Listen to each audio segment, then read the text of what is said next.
다음은 국민의힘 경남 창원시 의창구의 박안수 의원님 질의해 주십시오.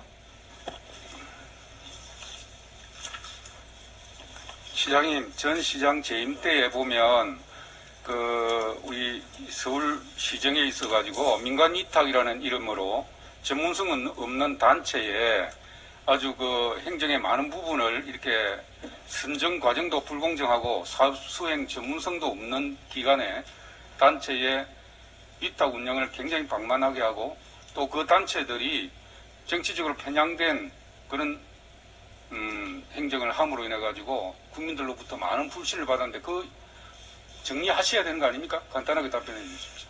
예, 지금 들여다보고 있습니다. 예. 자, 그리고 오늘 조금 전에 답변 과정에서 성남시 백현동 관계 말씀을 하셨는데요. 예.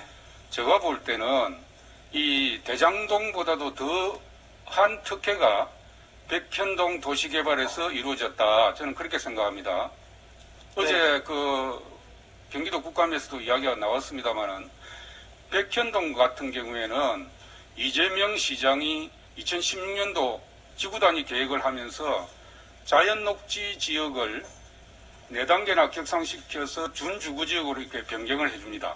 네, 맞습니다. 이것이 우리 서울시에서 볼 때 과연 이게 가능한 것인지 서울시에도 이런 사례가 있나요?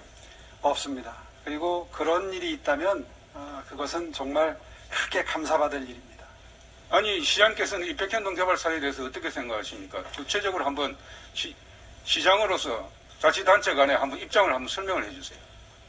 예, 구체적인 내용을 이렇게 짧은 시간에 설명하기 위해서 판례를 준비를 했는데요.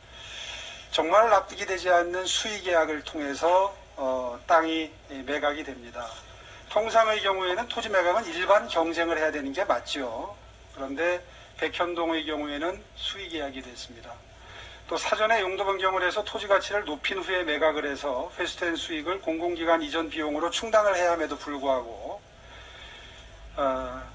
그냥 판 다음에 싼 가격으로 팔 수밖에 없는 용도지역으로 판 다음에 그 다음에 용도지역을 상향 조정을 했는데 방금 전에 의원님 질의 과정에서 말씀하신 것처럼 4단계를 격상을 했는데 서울시는 좀 더 세분화되어 있기 때문에 6단계 내지 7단계를 격상한 것과 마찬가지입니다. 서울시에서는 이런 일은 현실적으로 발생하는 것이 불가능합니다. 그러니까 4단계로 격상시킨 게 아니고 6단계 격상시켰다. 네, 서울시 기준은 그렇습니다. 근데 시장님, 예. 언론 보도에 의하면 이 부지가 민간 사업자에게 이렇게 이제 용도를 바꿔서 매각이 됨으로 인해 가지고 수천억의 이익이 발생했다 이렇게 보도가 되고 있는데 맞습니다. 이게 이 용도만 바꿔준 것이 아니고 당초에 용도 변경한 목적이 공공임대주택 건설을 위해서 해준 거죠. 그렇습니다. 그런데 이게 나중에 또 바뀌게 되거든요. 이게 임대주택이 나중에 일반 분양주택으로 바뀌게 됩니다. 임대주택이라는 공공성을 전제로 한 용도지역 변경 취지가 완전히 훼손되는 것이죠. 이 일반 분양 전환에 따라서 분양이익이 발생해서 개발이익이 막대하게 증가하게 됩니다. 이 사업자가 이 용도 바꾸는 것뿐만 아니라 당초에 공공임대주택을 건설하도록 되어 있는데 감사원에서 감사를 해보니까 예. 여기에 성남시가 2016년 12월 달에 공공임대주택을 일반 민간 분양으로 변경하면 어떤 이 사업자에게 어떤 특혜를 주는 거예요, 이게? 어떤 사업이든지 임대주택을 권장하는 비율이 있습니다. 통상의 경우에는 약 25% 정도는 임대주택으로 하라 하는 기준이 있는데요. 대장동도 그렇고 백현동도 그렇고 전부 다 임대주택 비율이 매우 낮지요. 저는 이런 사실을 저희들이 조사를 한 게 아니라 언론 보도를 보고 판단을 하고 있는 겁니다. 따라서 이런 사실관계가 맞는지 틀리는지는 검찰에서 확인할 필요가 있다고 저는 생각을 하고요. 임대주택을 많이 넣을수록 수익은 떨어지겠죠. 따라서 돈을 벌고자 하는 민간 사업자들의 경우에는 최대한 임대주택 비율을 낮추고자 하는 게 본능적인 기대가 될 텐데요. 대장동도 그렇고 백현동도 그렇고 할 수 있는 한 최대로 쥐어짜서 임대주택 비율을 낮췄다고 볼 수밖에 없습니다. 실제로 면적 기준, 호수 기준이 좀 다르긴 합니다만은 약 6, 7%에서 10%까지 낮춰놨기 때문에 정말 크게 이익을 내기 위한 설계라고 보지 않을 수가 없고요. 그 비교를 서울시하고 하게 되면 이렇습니다. 아주 극명하게 서울시와 비교가 되는데요. 맨 밑에 보시면 성남에서 판교 대장지구는 공공임대 비율이 10%입니다. 제가 서울에서 했던 마곡지구나 은평유탄의 경우에는 임대주택 비율이 41% 내지 50% 정도가 됩니다. 따라서 공공에서 많이 회수를 했다든가 최대한 많이 회수를 해서 시민들을 위해서 썼다는 말은 정말 사리에 맞지 않는 거짓 주장입니다.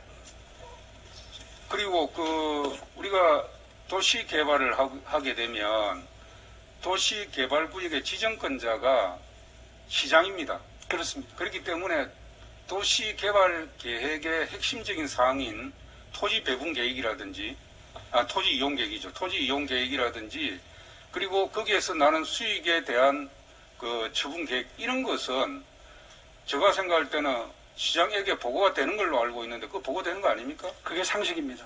그런데 어제 이재명 도지사께서는 그런 부분에 대해서는 분명히 자기가 설계를 했다고 하면서도 그런 부분은 자기가 알 수가 없다. 부하 산업기관에서 했다. 또 전에 국민의힘 정부 때 한 것이다. 이런 식으로 이렇게 답변을 하고 있어요. 이것은 이 도시개발법이나 또 산업기관에 있는 지방공기업의 정관에 보면 시장에게 보고하도록 되어 있는데 이거 사실 잘못된 답변 아닙니까 이거? 네, 그렇습니다. 도시개발 법령상 우선 공급 수의 계약하는 것은 지정권자인 성남시장 승인을 거쳐야 하도록 되어 있습니다. 따라서 성남시가 화천대유의 민간주택 개발에 따른 막대한 특혜를 제공하는 것에 동의했거나 용인했다고 볼 수밖에 없다는 판단입니다. 예, 박한수 의원님 수고하셨습니다.